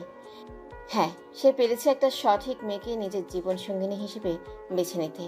দ্বিতীয় ভয়, অনেকের প্রেগনেন্সিতে কমপ্লিকেশন থাকে। যদি অদ্রিরও কমপ্লিকেশন হয় তো? ওই সময় যদি মা ও বাচ্চাকে যে কোনো একজনকে বেছে নিতে বলে, তাহলে বিভান কি করবে? আর আজ যখন বিভান জানতে পারলো অদ্রির মা হতে পারবে না, তখন সে কি করবে? বিভান জানে তার মা ইদানিং কয়েক মাস যাবৎ অদ্রিকে বাচ্চা নেওয়া নিয়ে অনেক কথা বলেছে। অদ্রি তাও তার মায়ের উপর একটা কথাও বলেনি। বিভান বুঝতে পারত অদ্রির মন খারাপ, কিন্তু সে কি করবে? তাও অদ্রির মন ভালো করার জন্য যা লাগে তাই করত। হঠাৎ আবার রিমু ভাবের কথায় নীরবতার পতন ঘটে। রিমু ভাবে বলে, একটা বাজে মেয়েকে আমাদের বিমানের গলায় ঝুলিয়ে দিয়েছে এই মেয়ের পরিবার। এবার এতক্ষণ যাবো তার স্ত্রীকে ইশারাতে থামতে বলছিল, কিন্তু এখন মা, ছোট ভাই ও ভাইয়ের বউয়ের মুখের দিকে তাকিয়ে রিমুকে একটা ধমক দেয়। চুপ করো রিমু, তোমাকে কতক্ষণ যাবত বোঝাচ্ছিলাম যে এইগুলো বলো না, কিন্তু তুমি তাও বলে যাচ্ছ। কেন আমি চুপ করব? এই মেয়েটা মা হতে পারবে না, তো এটা কি আমার দোষ? এই মেয়েটার জন্য আমার বোনকে মুখের উপর অপমান করেছি বিবান। এই মেয়েটার থেকে আমার বোন কোনো অংশে কম? ইভান যেন রিমুর কথার কোনো তালগোল পাচ্ছে না, তাই বলে, এখানে তোমার বোন কেন আসছে রিমু? আমরা সবাই জানি বিমান অদ্রিকে বিয়ের 3 বছর আগে থেকে ভালোবাসে। আর তখন তোমার সাথে আমার বিয়ে হয়নি, আর না তোমাকে বা তোমার বোনকে আমরা 2 ভাই চিনতাম। রিমু হয়তো খেপে যায়, তাই ইভানকে বলে, ও, এখন তুমিও এই মেয়েটার পক্ষ নিবে? তোমার মা ভাই কি কম ছিল যে এখন তুমিও? ইভান বুঝতে পারছে না রিমুকে সে কিভাবে বলে বোঝাবে। এই মধ্যে তাদের মা বলে ওঠে, তোমরা সবাই একটু থামো। আর ছোট বৌমা, তুমি আমাদের এ বিষয়ে জানাওনি কেন? শাশুড়ির কথায় রিমু চুপ করে গেলেও মনে মনে সে যে খুশি তা তার হাবভাবে লক্ষণীয়। অদ্রি লম্বা শ্বাস নেয়, তারপর বলে, মা, ডাক্তার আমাকে সরাসরি বলেনি যে আমি মা হতে পারবো না। ডাক্তার বলেছে আমার বাম ফ্যালোপিয়ান টিউবের সিস্ট আছে এবং সেটা অপারেশন সম্ভব নিয়মিত মেডিসিনের মাধ্যমে। আমি 9 মাস যাবৎ মেডিসিন নিচ্ছি এবং আজকে ডক্টর বলেছে আর 3 মাস পর আমি বেবি কনসিভ করতে পারবো। তবে আরও কয়েক মাস যদি অপেক্ষা করি তবে ভালো। আপনাদের বলিনি যাতে আপনারা টেনশন না করেন, তার জন্য আমি সরি। অদ্রি কথাটা বলেই চুপ হয়ে যায়। বিভান যেন অদ্রির কথায় নিজের জান ফিরে পায়, কারণ তার মনে ভয় হচ্ছিল যদি তার মা অদ্রিকে ছেড়ে দিতে বলে। সে তো অদ্রিকে ভালোবাসে, তার মনেই অদ্রির জায়গায় অদ্রি আর তার মায়ের জায়গা মা। অদ্রির কথায় তার শাশুড়ি আর কিচ্ছু বলে না, তবে রিমু তার চোখ মুখ দেখে মনে হচ্ছে সে রাগে কটমট করছে। আর অদ্রি সেই হাব ভাব দেখে মনে মনে আওড়ায়। তুমি চলো ডালে ডালে, তো আমি চলি পাতায় পাতায়। এরপর মনে মনেই বলে ওঠে, রিমু ভাবি, আপনার প্রতিটা চালের জন্য আমার কাছে তা কাটার জন্য চাল রেডি। দেখি আর কি কি করতে পারেন। ওদের শাশুড়ি তার বড় ছেলে ও ছেলের বউকে বলে, তোমরা না হয় এখন এ বাড়িতে চলে এসো, যতদিন না পর্যন্ত বৌমার ডেলিভারি হয়। রিমু তো মহা খুশি, অন্তত তার মুখ দেখে তাই মনে হচ্ছে। রিমু খুশিতে ডগমগ হয়ে কিছু বলতে নিবে তার আগেই ইভান বলে, না মা, আমরা আসবো না। রিমু তো আলাদা বাসা নিয়েছে নিজের মতো করে থাকতে, আর আদ্রির সাথে ওর জমে না বলে। তাছাড়া সত্যি বলতে রিমু এমনিতেই আদ্রির সাথে বিয়ের পর থেকে ভালোভাবে কথা বলেনি। আর এখন তো রিমু আদ্রিকে প্রতিনিয়ত কথা শোনাতে ছাড় দিবে না। আমি তো রিমুকে চিনি, সে এখানে আসলে পরিবারের অশান্তি ছাড়া আর কিছু হবে না। রিমু সারাদিন বসে থাকবে আর আদ্রির দোষ খুঁজে বের করবে। আমি চাই না আমার বউয়ের জন্য আমার ছোট ভাইয়ের সংসারে সমস্যা হোক। আমার মাকে তো আমি আমার সাথে রাখতে পারিনি আমার বউয়ের জন্য। সেখানে যখন আমার মা তার ছোট ছেলে ও ছেলের বউয়ের সাথে ভালো আছে, তাহলে সেই সংসারে ঝামেলা হোক আমি চাই না। রিমু নাকের পাটা ফুলিয়ে ইভানের দিকে তাকিয়ে আছে। ইভান রিমুর রক্তচক্ষু দেখেও কোনো প্রতিক্রিয়া করলো না। রিমু প্রত্যুত্তরে কিছু বলতে নেবে তার আগে ইভান রিমুকে চুপ করিয়ে বলে, তোমার কোনো কথা এখন শুনতে চাচ্ছি না, এখনই বাসায় চলো, বাসায় গিয়ে তোমার কথা শুনবো। রিমু বসা থেকে উঠে রাগে গজগজ করতে করতে সদর দরজার বাইরে চলে যায়। বিভানের মা রিমুকে আটকাতে চেয়েছিল, কিন্তু তার আগে ইভান তাকে ইশারায় মানা করে দেয়। অদিতের ভাসুকে ধন্যবাদ জানায় তার জন্য রিমু ভাবিকে বোঝানোর জন্য। ইভান তার মা, ভাই ও ভাইয়ের বউয়ের উদ্দেশ্যে বলে, তোমরা হয়তো ভাবছো আমি আমার বউয়ের কথায় উঠি বসি, তাই বাড়ি ছেড়ে ভিন্ন বাসা নিয়ে থাকছি। কিন্তু না, আমি ভিন্ন বাসা নিয়ে আছি কারণ রিমুর কারণে সংসারে অনেক মনোমালিন্য সৃষ্টি হবে। তাই আমি ওর আলাদা বাসা নেওয়ার ব্যাপারে রাজি হয়েছি। আমার মাকে তো আমি আমার বউয়ের কাছে শান্তিতে রাখতে পারলাম না, তাই যদি আমার মা তার ছোট ছেলের বউয়ের কাছে মায়ের মর্যাদা পায়, তাহলে কেন আমি বাধা সৃষ্টি করব? আমার মা তার এক ছেলের বউয়ের কাছে তো সুখে থাকবে। কথাগুলো বলে ইভান মলিন হেসে ছেলেকে নিয়ে সবার থেকে বিদায় নিয়ে চলে যায়। বিয়ে 3 বছর পূর্ণ হয়েছে কিছুদিন আগে অদ্রি ও বিভানের। রিমু ভাবির সাথে ওই দিনের পর আজ 3 মাস পেরিয়ে গেছে।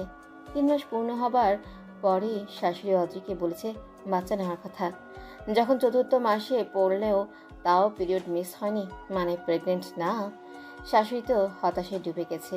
আর এদিকে রিমু প্রায় প্রতিদিনই খবর রাখে। রিমু বিভানের মায়ের কানে এবার অদ্রিকে ডিভোর্স দেওয়ার কথা তুলে। বিভানের মা আরও 1 মাস অপেক্ষা করার কথা বলে। রিমু যেদিন সবাইকে সব জানিয়েছে সেদিনের পর 5 মাস কেটে গেছে। এবার আর বিভানের মা অপেক্ষা করবে না। তার মনে এটাই ঢুকানো হয়েছে যে অদ্রির আর বাচ্চা হবে না। বিভান তার মাকে অনেক বুঝিয়েছে যে অদ্রির এতে কোনো দোষ নেই।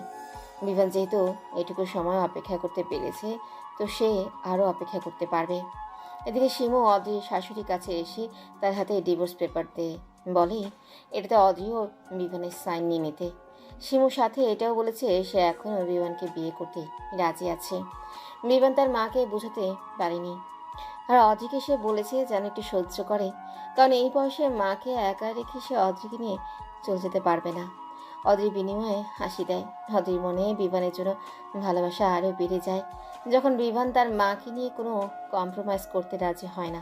তখন শিমুর প্ররোচনায় শিকার হয়ে অদ্রির শাশুড়ি অদ্রির কাছে ডিভোর্স পেপার দেয়। হয়তো সেদিন হতভম্বের মতো তাকিয়েছিল শাশুড়ি মুখের দিকে।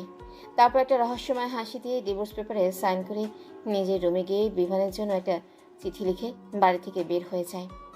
চিঠি হাতে বিভান নিজের রুমে ফ্লোরে বসে আছে। বিভান একটু আগেই বাড়িতে এসেছে, আর এসেই ড্রয়িং রুমে রিমু ভাবিও তার ছোট বোনকে দেখে কিছুটা অবাক হয়। তবে অদ্রিকে না দেখে তার কেমন যেন সন্দেহ লাগছিল, তাই তড়িঘড়ি করে নিজের রুমে আসে। নিজের রুমে এসেও অদ্রিকে না দেখে এসে ওয়াশরুম ও ব্যালকনিতেও দেখে, তাও না পেয়ে সে ভয় পেয়ে যায় কিছুটা। এরপর ড্রেসিং টেবিলে পারফিউমের বোতল দিয়ে চাপা দেওয়া কাগজ দেখতে পায়, কিন্তু সেটা খুলে দেখে সেটা একটা চিঠি। বিভান পড়তে শুরু করে চিঠিটা। প্রিয় অর্ধাঙ্গ, আমাকে বাড়িতে সব জায়গায় খুঁজে না পেয়ে এখন তুমি নিশ্চয়ই ভয় পেয়ে আছো। আমি চলে যাচ্ছি।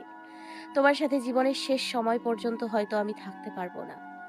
আমার জায়গা দখল করে নেবে অন্য কেউ। আজ মা আমাকে ডিভোর্স পেপারে সাইন করতে বলেছে। অনেকদিন যাবৎ ইনডাইরেক্টলি ডিভোর্সের কথাই আমাকে বোঝাতো, তবে আজকে ডিভোর্স পেপার সামনে এনেই দিয়েছে। আমি তো অপয়া মেয়ে যে তার ছেলেকে বাবা হওয়ার সুখ দিতে পারলাম না। মা নিশ্চয়ই তোমার জন্য কোনো মেয়ে দেখে রেখেছে, তাই আজ আমাকে ডিভোর্স পেপারে সাইন করতে বলল। তোমার জীবনে আমার পথযাত্রা হয়তো এতটুকুই ছিল। চলে যেহেতু যাচ্ছি, তাই তোমাকে কিছু কথা বলে যাই। তোমার বড় ভাবি রিমু আর ছোট বোনকে প্রায়ই আমাদের বাড়িতে পাঠাতো। আমি আবার জবে জয়েন করার পর থেকেই শিমু এ বাড়িতে আনাগোনা বেড়ে গেছে। তাজের খালা আমাকে বলেছে শিমু যেদিনই আসে মাকে নিয়ে নাকি মায়ের রুমের দরজা বন্ধ করে অনেক কথা বলে। আমাদের বিয়ের 2 বছর পূর্ণ হবার 2 মাস আগে থেকে মা আমাকে বাচ্চা নেওয়ার কথা বলেই যাচ্ছে। বিয়ের আগে তোমাকে কথা দিয়েছিলাম তোমার মাকে নিজের মা মনে করব। আল্লাহর রহমতে ওই কথা আমি রাখতে পেরেছি। ভবিষ্যতেও যেন আমি ওই কথা রাখতে পারি, তাই আজ আমার এই সিদ্ধান্ত। আমি কিন্তু চাইলে পারতাম উচ্চ বাচ্চ করতে। এতদিন চিকিৎসা নেয়ার পর ডক্টর বলেছে আমি সুস্থ। রিমু ভাবির তো প্রথম থেকেই আমাকে পছন্দ না। সে তার ছোট বোনের সাথে তোমার বিয়ে দিতে চেয়েছিল। মা হয়তো এখন তোমার সাথে শিমুর বিয়ে ঠিক করবে। তোমারও যদি আমাকে নিয়ে অভিযোগ থাকে তাহলে সাইন করে দিও ডিভোর্স পেপারে। 3 মাস পর ডিভোর্স হয়ে যাবে। কথায় আছে না, খাঁচার পাখিকে মুক্ত করে দেখো সে উড়ে চলে যায় নাকি তোমার কাছে আবার দিন শেষে ফিরে আসে। যদি দিন শেষে তোমার খাঁচায় আবার ফিরে আসে তাহলে ভেবে নিও সে তোমার পোষ মেনেছে। ঠিক তেমনই তোমাকে আমি খাঁচা থেকে মুক্ত করলাম। এখন তোমার পালা। ইতি, তোমার অর্ধাঙ্গিনী। বিভানের চোখ থেকে দুফোঁটা অশ্রু গড়িয়ে পড়ে। কিছুক্ষণ থম মেরে ফ্লোরে বসে থেকে এরপর ড্রয়িং রুমের উদ্দেশ্যে পা বাড়ায়। ড্রয়িং রুমে যেয়ে মাকে জিজ্ঞাসা করে, মা, অদ্রি কোথায়? বিভানের মা চুপ করে আছে ছেলের কথা শুনে। রিমু মুখ খুলবে কিছু বলার জন্য, তার আগে বিভান তার ভাবির দিকে হাত দিয়ে চুপ করতে বলে। বলো মা, অদ্রি কই? তোমরা কি করেছো যে অদ্রি বাড়ি ছেড়ে যেতে বাধ্য হয়েছে? বিভানের মা কিছুটা অবাক হলেও রিমু শিমুর মুখ থেকে মনে হচ্ছে তার কিছুটা ভয় পাচ্ছে। বিভানের মা এবার বলে, ওদ্রি কেন চলে গিয়েছে সেটা ওদ্রিকে জিজ্ঞাসা করো। শিমু কথার মাঝে ফোড়ন কেটে বলে, তোমার বউ কেন চলে গিয়েছে তা আমরা কিভাবে জানবো? যাওয়ার আগে এই দেখো ডিভোর্স পেপারে সাইন করে গিয়েছে। এসব মেয়েদের আমার খুব জানা আছে। এরা নিজেদের স্বার্থ হাসিল না হলে সব কিছু করতে পারে। যখন দেখলো নিজে বাচ্চা জন্ম দিতে পারছে না, তখনই নিজে থেকে কেটে পড়লো যাতে সব দোষ আমাদের পড়ে। রিমু সেও নিজের বোনের কথায় তাল মিলিয়ে বলে, অদ্রি ইচ্ছে করে এতদিন তার সমস্যার কথা জানায়নি যাতে সে তোমাকে আরও বশ করে নিতে পারে। এই মেয়েটাকে আমার প্রথম থেকেই ভালো লাগতো না। এই মেয়ে যে সুবিধা না তা বোঝাই যাচ্ছিল। আজকে মা একটু কথা শোনাতেই ডিভোর্স পেপারে সাইন করে চলে গেল। অন্যান্য মেয়েদের দেখো মাটি কামড়ে শ্বশুর বাড়িতে পড়ে থাকে, আর এই মেয়ের দেমাগে মাটিতে পাই পড়ে না। বিভান চোখ বন্ধ করে এতক্ষণ শুনলো, তারপর সামনের টেবিলে কিছুটা জোরে লাথি দিয়ে সরায়। এতে সোফায় বসে থাকা 3 জন হক চুকিয়ে যায়। বিভান তার ভাবিকে উদ্দেশ্য করে বলে, ভাবি, আপনি আমার বড় ভাইয়ের বউ। বড় ভাইয়ের বউ হিসেবে আমি আপনাকে সম্মান করি। আপনার সাথে আমার সম্পর্ক শুধু দেবর ভাবি, এর থেকে বেশি কিছু না। পূর্বে ছিল আর না পরবর্তীতে হবে। আমি যেমন আপনারও ভাইয়ের সম্পর্কের মধ্যে নাক গলাই না, ঠিক আপনার কাছ থেকে আমি এটাই আশা করব আপনি আমার আর অদ্রির সম্পর্কের মাঝে নাক গলাবেন না। হিলিমুর মুখ অপমানে থমথমে ভাব। এবার বিভান শিমুকে উদ্দেশ্য করে বলে, শিমু, তুমি কি করছো সেটা আমি পুরোপুরি না জানলেও আন্দাজ করতে পারি। তোমার বোন যখন আমাদের বাড়ি ছেড়ে আমার ভাইকে নিয়ে ভিন্ন হয়ে গেল, সেখানে তোমার কি এই বাড়িতে প্রতিনিয়ত আসাটা মানায়? এটা তো বেমানান দেখায়, তাই না? কিন্তু তোমার কাছে কি বেমানান লেগেছে? না, তোমার বোন এই বাড়িতে না থাকা সত্ত্বেও তোমার যাতায়াত ছিল। যেখানে তোমার বোন এই বাড়িতে থাকা অবস্থায় তুমি এই বাড়িতে আসলে তোমার বোনের রুমে দরজা বন্ধ করে থাকতে, সেখানে তুমি তোমার বোন ব্যতীত এসে আমার মায়ের সাথে কথা বলতে। তার রুমের দরজা বন্ধ করে রাখো। যেখানে তোমার বড় বোনের আমার মায়ের প্রতি কোনো দয়া মায়া নেই, সেখানে তোমার এত দয়া মায়া দেখানোটা কি এমন হয়ে যায় না যে মায়ের চেয়ে মাসির দরদ বেশি? শিমু কিভাবে কথা শোনানোতে হিলিমুখ খেপে উঠে বলে, বিভান, তুমি কিন্তু আমার বোনকে অপমান করছো। তোমার বউ চলে গেলে আমার বোনের কি দোষ? শিমু কি বলেছে তোমার বউকে চলে যেতে? তোমার বউ সারাদিন বাহিরে বাহিরে থাকে, তো সে তোমার মাকে সময় দিতে পারে না। মা সারাদিন বাসায় একলা থাকে, তাই শিমু এসে তার সাথে একটু সময় কাটায়। বিভান তার ভাবির কথায় তাচ্ছিল্য হাসে। এরপর বলে, আসলেই কি সময় কাটাতে আসে, নাকি আসে আমার অদ্রির নামে মায়ের কানে কিছু বলতে? যাই হোক, আপনাদের বলে আমার লাভ নেই। আপনি আমার বড় ভাইয়ের বউ আর আপনার বোন আমার বড় ভাইয়ের শালী। আপনাদের সাথে আমার সম্পর্ক এতটুকুই। এবার বিভান তার মাকে নরম ও ব্যথিত সুরে বলে, মা, অদ্রি কোনোদিন তোমাকে শুধু শাশুড়ি ভেবে দেখেনি, সে তোমাকে নিজের মায়ের মতো দেখেছে। তুমি কি বলতে পারবে অদ্রি তোমার সাথে কোনোদিনও উচ্চস্বরে কথা বলেছে বা তোমার কথার কোনোদিনও খারাপ জবাব দিয়েছে? অদ্রি সকাল থেকে বিকাল পর্যন্ত একটানা কাজ করে অফিসে। ওদের অফিসে কেউ বসে বসে বেতন পায় না। সকালে যাতে তোমার কষ্ট না হয় তাই অফিসে যাওয়ার আগে রান্না শেষ করে যায়। অদ্রি যাওয়ার পর তো কাজের বুয়াই আসে। এরপর সারাদিন ক্লান্ত হয়ে এসে রাতের বেলা আবার রান্না করে। এটা বলবো না যে তুমি অদ্রিকে সাহায্য করো না, তুমিও রাতের বেলা অদ্রিকে সাহায্য করো। সত্যি বলতে অদ্রি থাকাতেই আমি তোমার ও অদ্রির মধ্যে সামঞ্জস্যতা বজায় রাখতে পেরেছি। তোমাকে এখন এসব কথা বলে হয়তো লাভ নেই, কারণ তোমাকে এরা অদ্রির নামে যা বুঝিয়েছে তাতে তুমি ঠিক ভুল বিবেচনা করতে পারছো না। বিভান কথাগুলো শেষ করে আর সেখানে দাঁড়ায়নি। চলে গেছে বিভান নিজের রুমে। বিভান হয়তো অদ্রিকে খুঁজতে বের হতো, তবে যে স্বেচ্ছায় নিজেকে আড়াল করে তাকে শত খুঁজেও পাওয়া যায় না। আরও 2-3 দিন কেটে গেছে। বিভান এখন ঠিক সময় বাড়িতে আসে না। অদ্রি তাদের রুমটাকে যেভাবে রেখে গেছে সেভাবেই বিভান রেখে দিয়েছে। আর কাউকে রুমের ভিতরে ঢুকতেও দেয়নি। সকালবেলা না খেয়ে বাড়ি থেকে বের হয়ে যায়, রাতেও বাইরে থেকে খেয়ে তারপর বাসায় ফিরে। শিমু ও রিমু ইদানিং বিভানের মায়ের সাথে খুব ভালো ব্যবহার করছে। শিমু চায় বিভানের সাথে অদ্রির ডিভোর্সটা হওয়ার পর বিভানকে তার মায়ের মাধ্যমে বাধ্য করে বিয়েটা করতে, কিন্তু বিভান যে এখনও ডিভোর্স পেপারে সাইন করেনি। আর এদিকে অদ্রি ওই বাড়িতে কি হচ্ছে, কে কার সাথে গিয়ে কথা বলছে, সব শুনতে পাচ্ছে।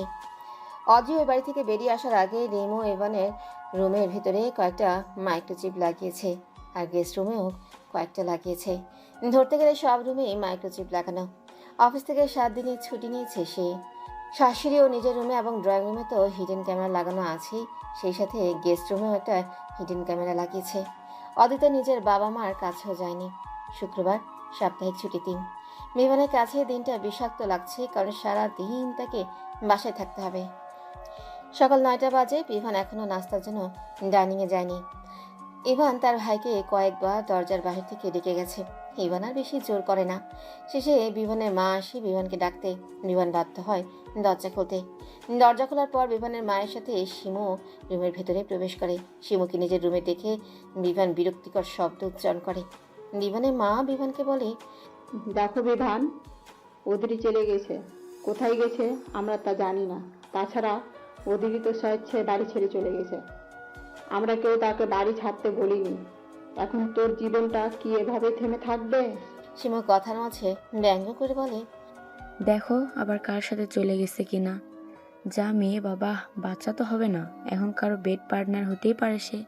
বিভান শিমুর বলার প্রতিটা শব্দের জন্য রাগে বিভান শিমুর গালে সজোরে থাপ্পড় দিয়ে বসে। শিমু হতভম্বের মতো গালে হাত দিয়ে দাঁড়িয়ে আছে, চোখ গোল গোল করে। বিমানের মা নিজেও অবাক হয়ে গেছে তার ছেলে ভাবে থাপ্পড় মারাতে। বিমানের মা তার ছেলেকে বলে, বিভান, তুই এটা কি করলি? তুই শিমুকে থাপ্পড় দিলি? কেন মা? তোমার সামনে সে আমার বউকে নিয়ে আজে বাজে খারাপ কথা বললো, তুমি শুনতে পাওনি?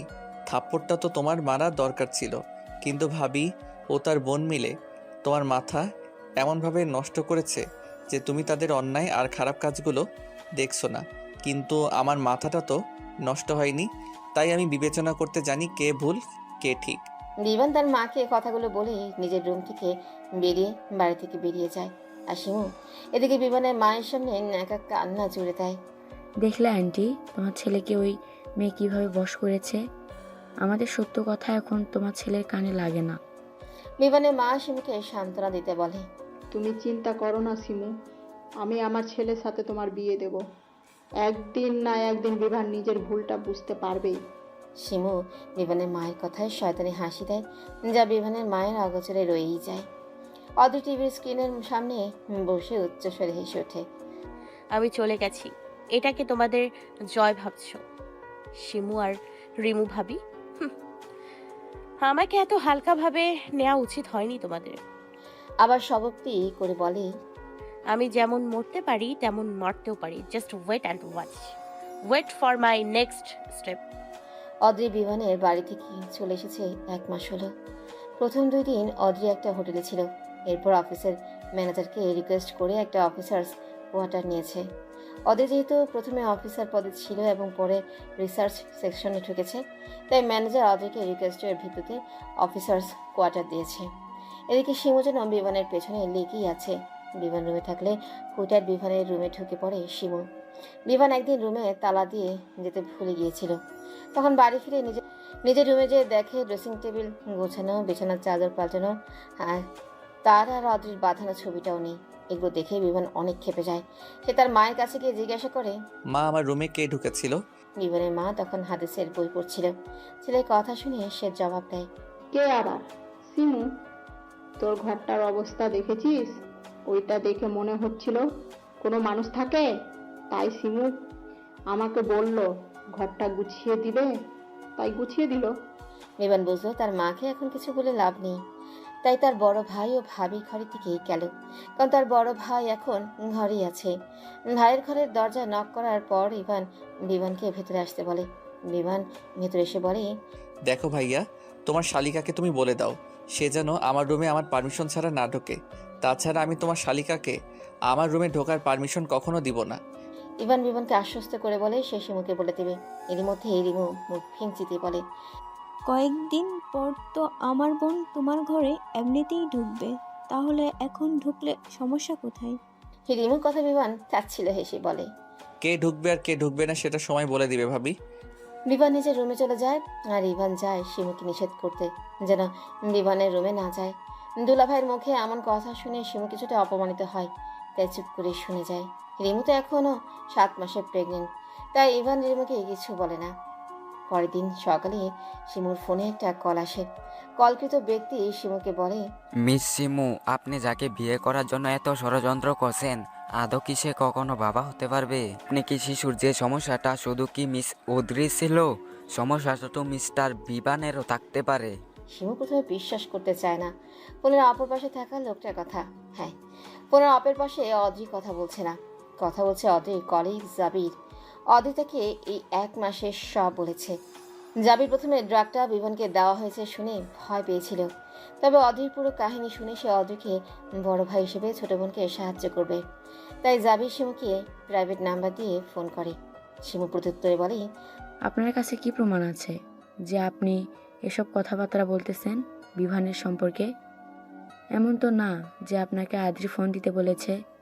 এখন যাতে আমি বিভানকে বিয়ে না করি তাই আদ্রি এই চাল চালছে, তাই না? জাবির আগে থেকে জানতো শিমু এই ধরনের কথা বলতেই পারে, তাই সে একটু না ঘাবড়িয়ে হেসে দেয় উচ্চস্বরে।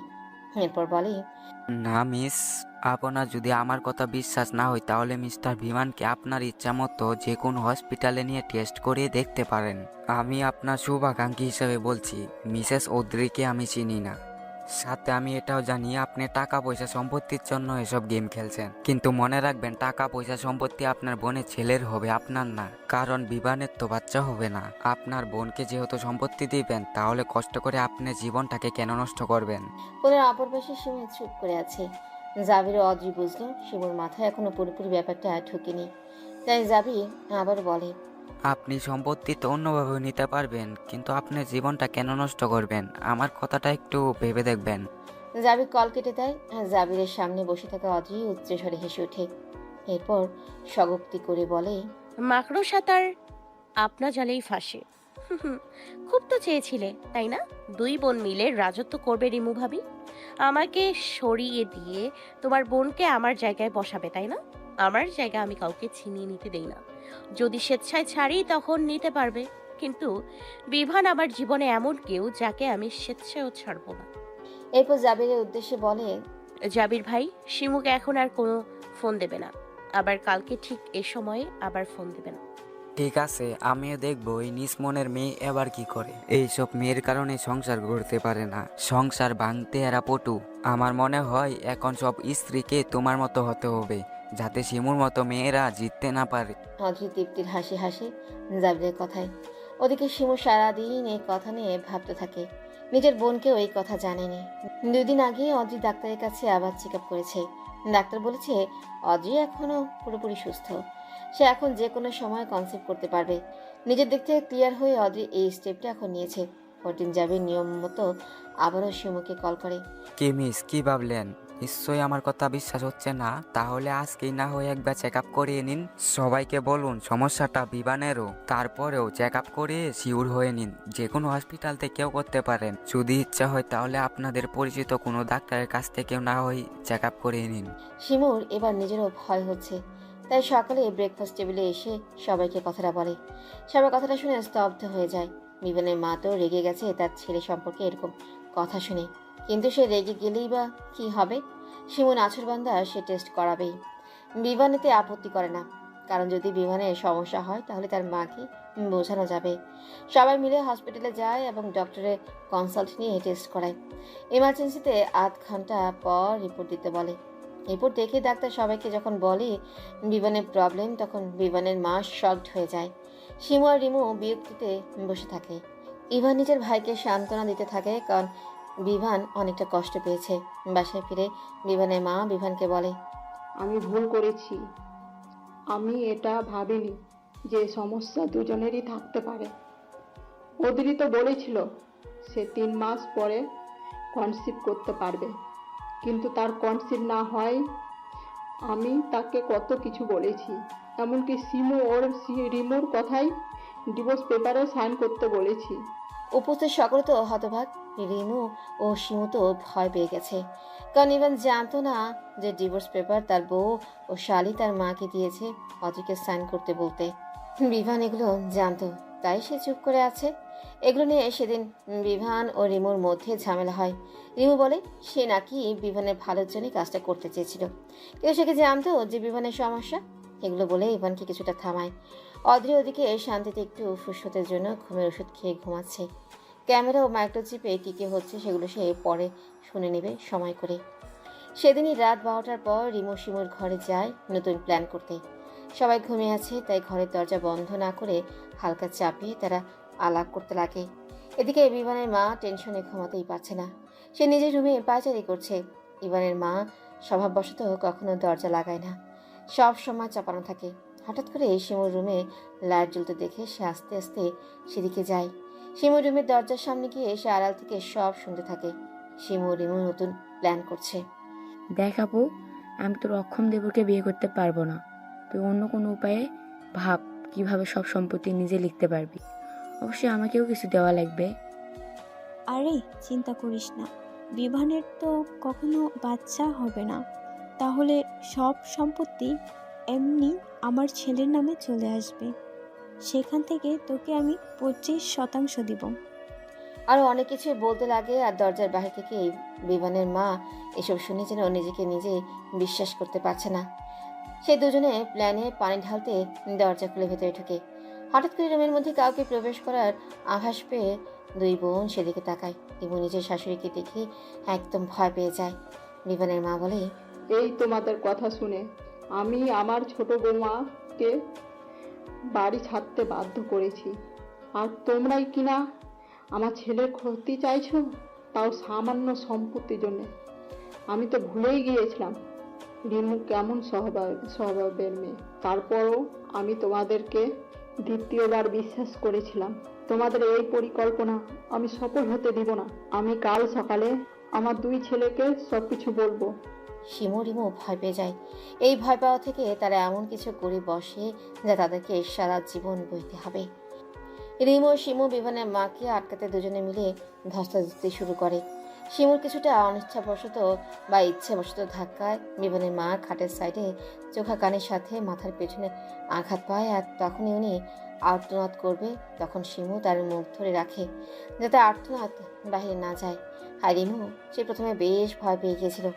শাশুড়িকে ডিঙিয়ে অপর পাশে যাওয়ার সময় সে ভুলবশত শাশুড়ির পায়ের সাথে এক পা বেজে অপর পা কার্পেটের সাথে লেগে সে ফ্লোরে পড়ে যায় একদম পেট নিচে দিয়ে। প্রেগনেন্সির সময় শেষে 3 মাস ও প্রথম 3 মাস দেখে শুনে চলতে হয়। প্রেগনেন্ট মা যদি একটু ভয়ও পায় বা তার যদি একটা হার্টবিটও মিস হয় তাহলে বাচ্চাকে নিয়ে শঙ্কা থাকে। রিমু ফ্লোরে পড়ে যাবার পর পেটে তীব্র ব্যথা অনুভব করে চিৎকার করে ওঠে। শিমুর রুমটা যেহেতু বিমানের রুমের পরে স্টোর রুমের পাশে, তাই শব্দটা আগে বিমানের কানে গেল। অতটা জোরালো ভাবে শোনা যাওয়ার কথা না, তবে রাতের বেলা নিস্তব্ধতার কারণে তীক্ষ্ণভাবে কানে আসে বিমানের। বিমান শব্দের উৎস খুঁজতে জলদি করে নিজের রুমের দরজা খুলে বিমান রুমের লাইট অফ করে খাটের উপর শুয়ে রুমের ছাদের দিকে এক দৃষ্টিতে তাকিয়েছিল। নিজের রুম থেকে বের হয়ে বিমান দেখলো শিমুর রুমের দরজা খোলা, আর সেখান থেকে অস্ফুট স্বরে গোঙানি আওয়াজ আসছে। তড়িঘড়ি করে কিছু না ভেবে সেই রুমের ভেতরে যেয়ে দেখে তার মাও ভাবে ফ্লোরে পড়ে আছে, ফ্লোরে রক্ত ভেসে যাচ্ছে। ওদের দুজনের পাশেই শিমু কিং কর্তব্য বিমূঢ় হয়ে দাঁড়িয়ে আছে আর নিজের বোনের দিকে ভয়ার্ত চোখে তাকিয়ে আছে। দুজনের এই অবস্থা দেখে বিমান জলদি করে দুজনের কাছে গিয়ে দেখে তার মায়ের মাথার পেছন থেকে ও তার ভাবির পায়ের নিচ দিয়ে রক্তের স্রোত বইছে। এই অবস্থায় বিমান কি করবে বুঝতেই পারছে না। সে কার দিকে দেখবে, মায়ের দিকে না ভাবির দিকে? বিমান জলদি করে তার ভাইয়ের রুমে গিয়ে ভাইকে ডেকে তুলে নিয়ে আসে। ইভান তার মা ও স্ত্রীর এই অবস্থা দেখে ঘাবড়ে যায়। ইভান বিভানকে মাকে নিতে বলে ও সে তার স্ত্রীকে নিয়ে এখনই হাসপাতালের উদ্দেশ্যে রওনা হয়। রাত তখন প্রায় 1টারও বেশি। হাসপাতালে পৌঁছতে পৌঁছতে রাত 2টা বেজে যায়। এমার্জেন্সিতে শুধু একজন ডাক্তার আছে। ওই ডাক্তার বিমানের মাকে নিয়ে যায়, সাথে একজন নার্সকে বলে গাইনি বিভাগের কোনো ডাক্তারকে ফোন দিয়ে ইমার্জেন্সিতে এখনই হাসপাতালে আসতে বলতে। শিমুর ভয়ে হাত পা কাঁপাকাঁপি অবস্থা। হাসপাতালে এসে সে পায়চারি করছে, কি করবে? তখন ইভান শিমুকে জিজ্ঞাসা করে, শিমু, এগুলো কিভাবে হলো? ইভানের প্রশ্নে শিমু ধরা পড়ে যাবার ভয়ে এবং নিজেকে বাঁচাতে মিথ্যার আশ্রয় নিয়ে বলে, আমি কি বলবো ভাইয়া, আমি আর আপু কথা বলছিলাম, তখন আন্টি আর আপনার ভাই এসে আমার বোনের সাথে খারাপ কিছু করতে চায়। আমি আপনার ভাইকে বাধা দিতে গেলে এগুলো হয়ে যায়। ইভান হতভম্বের মতো নিজের ভাইয়ের দিকে তাকিয়ে আছে, আর ইভান তো শকড। সে ভাবতেও পারছে না তার নামে এসব মিথ্যে কথা রটনা হচ্ছে। শিমু এগুলো বলেছে এই ভেবে যে কোনো প্রমাণ নেই তাই। আমার আপু কিছু হলে আমি কিন্তু তাদের ছেড়ে কথা বলবো না। দরকার হলে তাদেরকে আমি পুলিশে দিব।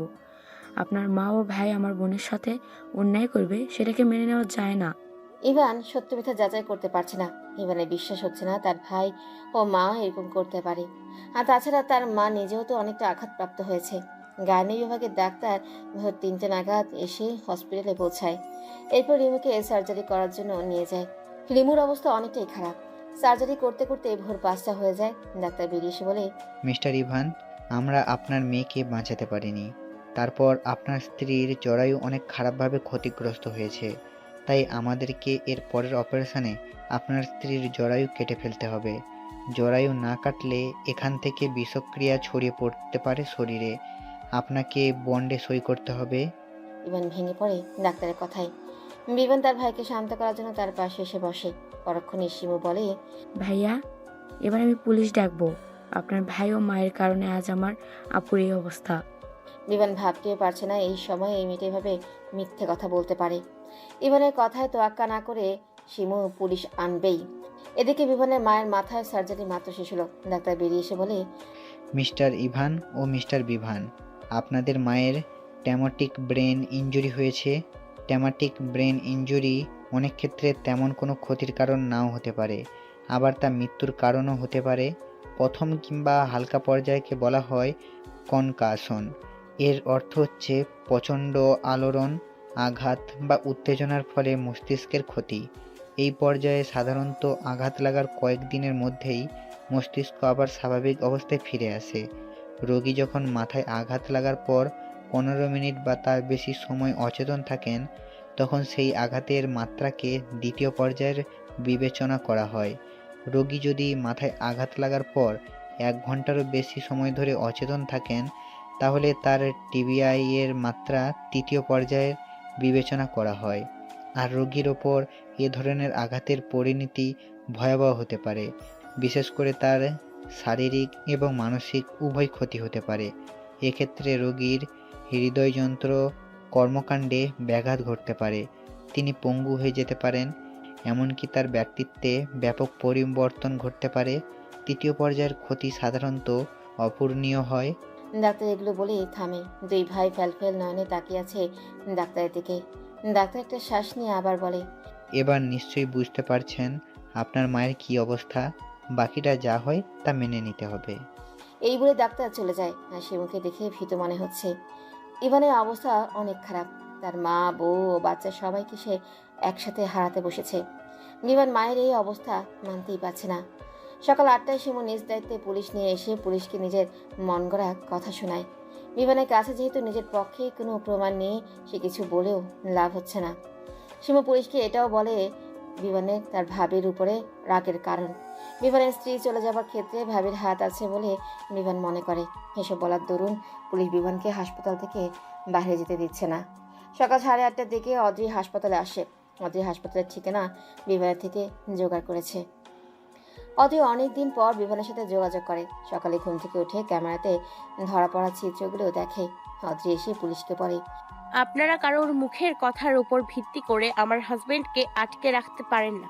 আপনাদের কাছে শিমু কি প্রমাণ দিয়েছে জানি না, তবে শিমুর বিপক্ষে আমার কাছে স্ট্রং প্রমাণ আছে। অদ্রির কথায় শিমু ভয় পেয়ে যায়। তবে পরক্ষণে তার মুখে ফুটে ওঠে ক্রূর হাসি। হয়তো এটা ভেবে যে অদ্রি কি আর সেখানে ছিল, যে জানতে পারবে। শিমুর মুখভঙ্গি দেখে অদ্রি বাঁকা হাসে। তারপর পুলিশের হাতে রেকর্ড করা ভিডিও দেয়। পুলিশ সবটা দেখার পর শিমুকে আটক করে এবং ইভান ও বিভানকেও সবটা দেখায়। সব দেখে ইভান শিমুকে জোরে একটা থাপ্পড় মেরে বলে, তোমার জন্য আজ আমার মায়ের এই অবস্থা।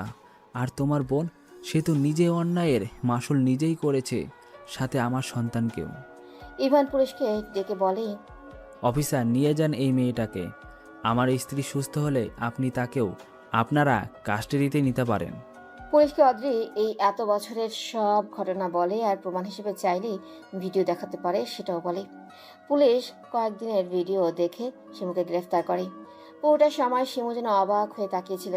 তার মুখের বুড়ি যেন হারিয়ে গেছে। শিমুর এরূপ অবস্থায় অদ্রি তার কানের কাছে এসে বলে, কি ভাবছো শিমু?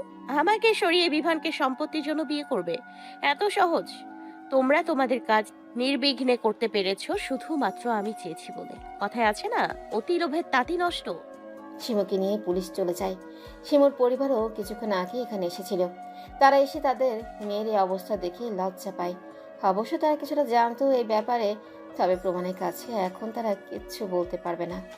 পুলিশ শিমুকে নিয়ে যাবার পরে অদ্রি বিভানের কাছে যায়। বিভান তখন তার ভাইয়ের পাশে বসে আছে। অদ্রি যখন বিভানের সামনে এসে দাঁড়ায়, তখন ইভান বিভানকে ইশারায় বলে উঠে যেতে। বিভান অদ্রিকে নিয়ে করিডোরে এক কোণে গিয়ে দাঁড়ায়। কেমন আছো বিভান?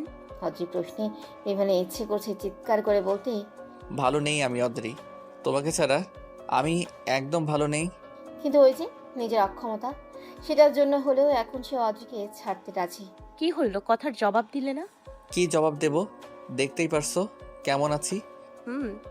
কোনো কিছু নিয়ে নিজেকে দোষারোপ করবে না। হতেও পারে যা আমরা দেখছি তা চোখের ভুল।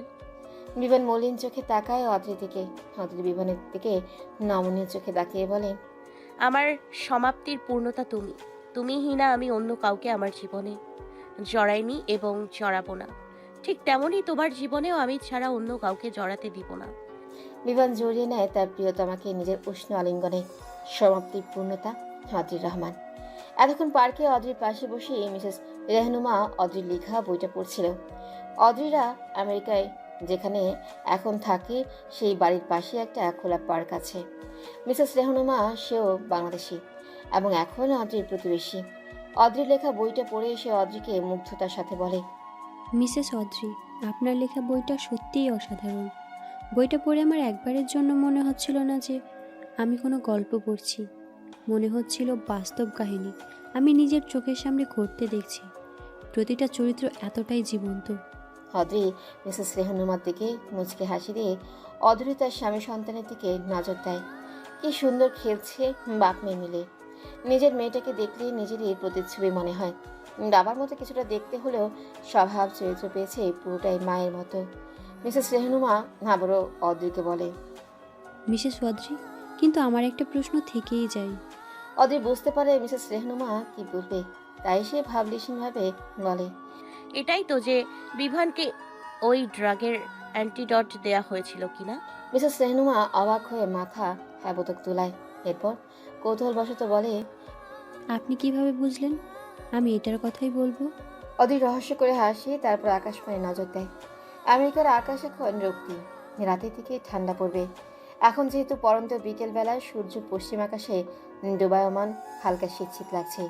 মেয়েকে বিমান দৌড়ে ধরার চেষ্টা করছে, হাতে তার পশমি বেবি সোয়েটার।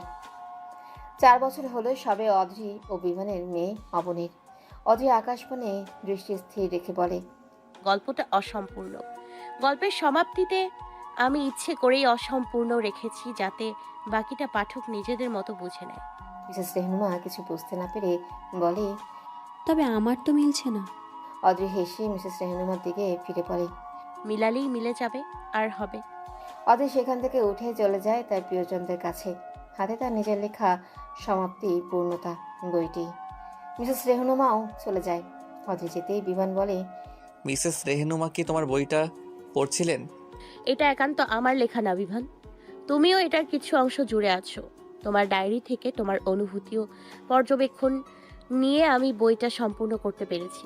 বিমান আলতো হাসে, এরপর বলে, আমার ডায়েরি থেকে নিয়েছো, তবে মেলবন্ধনটা তুমি করেছো। আমি শুধু প্রতিদিনকার মতো ডায়েরি লিখে রাখতাম, কে কী করলো নিত্যদিন সেটা লিখে রাখতাম।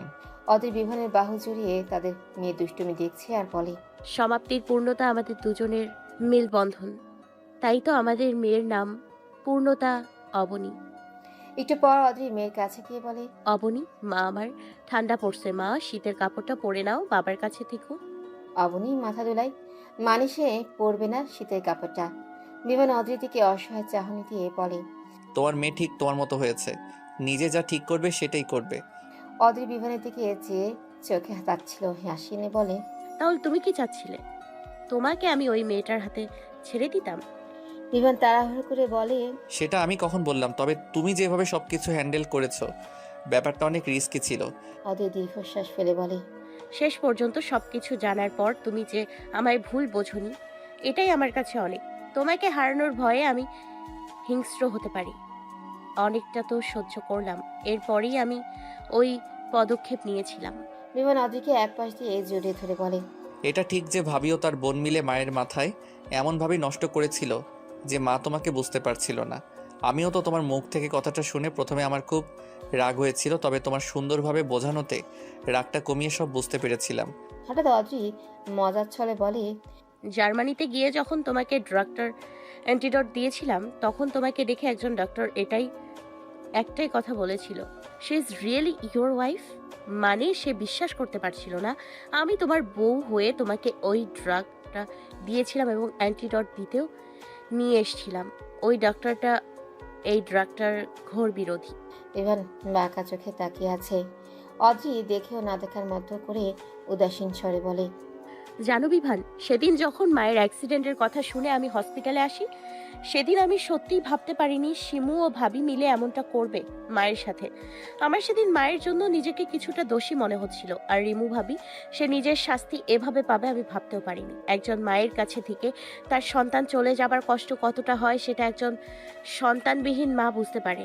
মায়ের অবস্থাটা এত ক্রিটিক্যাল ছিল, আমি শুধু চেয়েছিলাম মা যেন কোনো অপূর্ণ ইচ্ছা নিয়ে পৃথিবী ত্যাগ না করে। মায়ের তো একটাই অপূর্ণ ইচ্ছা ছিল, তোমার সন্তানের মুখ দেখা। বিমান মলিনভাবে বলে, হ্যাঁ, মায়ের ইচ্ছাটা পূরণ হয়েছিল, তবে আমার মা তার বড় ছেলের চিন্তায় শেষ নিঃশ্বাস ত্যাগ করেছিল।